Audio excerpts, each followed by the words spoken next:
नमस्कार दोस्तों, श्रीनिधि भक्ति चैनल में आप सभी का स्वागत है। आज हम कजरी तीज की कथा व उसकी पूजा विधि की कथा सुनेंगे। अगर आपको मेरा ये वीडियो पसंद आए तो आप मेरे इस चैनल को सब्सक्राइब करना ना भूलें, ताकि आने वाले सभी कहानियों के नोटिफिकेशंस आपको मिलते रहें। कजरी तीज भाद्रपद मास की कृष्ण पक्ष की तृतीया को मनाई जाती है। इस दिन महिलाएं अपने अखंड सौभाग्य के लिए व्रत रखती है तथा नीम की टहनी घर पर लाकर उसकी पूजा करती है।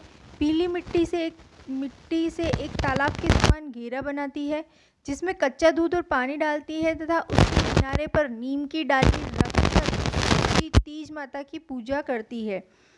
इस दिन पूरे दिन उपवास रखा जाता है। शाम को चंद्रमा को अर्घ देकर ही स्त्रियां सत्तू ग्रहण करती है। यह सत्तू महिलाओं के पीयर से आता है, लेकिन किसी कारणवश यह पीहर से नहीं आ सके तो ससुराल में भी सत्तू बनाकर यह व्रत को किया जाता है। कजरी तीज का व्रत कंवारी लड़कियां तथा विवाहित महिलाएं भी करती है। कुंवारी लड़कियां इसे अपने अच्छे वर्ग की प्राप्ति के लिए करती है तथा विवाहित महिलाएं अपने अखंड सौभाग्य के लिए यह व्रत रखती है। कजरी तीज की कहानी हम सुनेंगे, लेकिन उससे पहले मैं आपसे निवेदन करती हूँ, मेरे इस चैनल को सब्सक्राइब करना ना भूलें। एक साहूकार के 7 बेटे थे।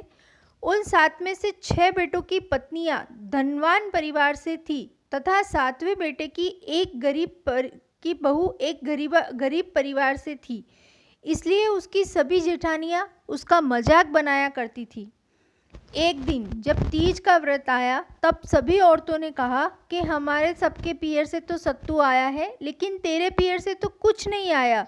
तेरे पीयर वाले कभी कुछ नहीं भेजते। और वह हमेशा ऐसे ताने सुना देती थी।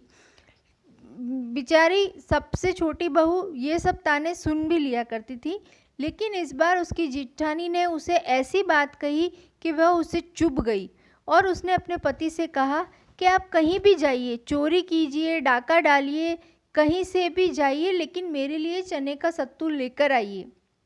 उसके पति ने कहा कि मैं कहाँ से लाऊं? तो उसने कहा, चोरी जाओ, चकारी जाओ, लेकिन मेरे लिए चने का सत्तू लेकर आओ। वह साहूकार का बेटा एक हलवाई की दुकान में काम करता था, तो शाम को उसी दुकान में छिपकर जा बैठा। जैसे रात को सभी लोग सो गए, तब उसने दुकान में से थोड़ा सा चने का आटा लिया, थोड़ा घी लिया और एक कढ़ाई में सत्तू सेकने लगा।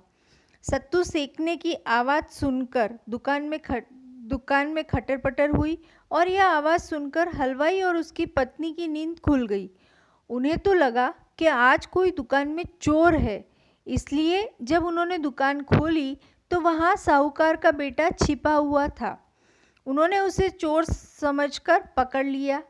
पकड़े जाने पर उसने कहा कि मैं कोई चोर नहीं हूँ। मेरी पत्नी ने कि तीज का व्रत आने वाला है या उसने तीज का व्रत रखा है, तो मैं उसके लिए चने का सत्तू बना रहा हूँ, क्योंकि उसके पीयर में कोई नहीं है जो कि उसके लिए सत्तू बनाकर भेजे, इसलिए मैं उसके सत्तू बनाकर ले जा रहा हूँ।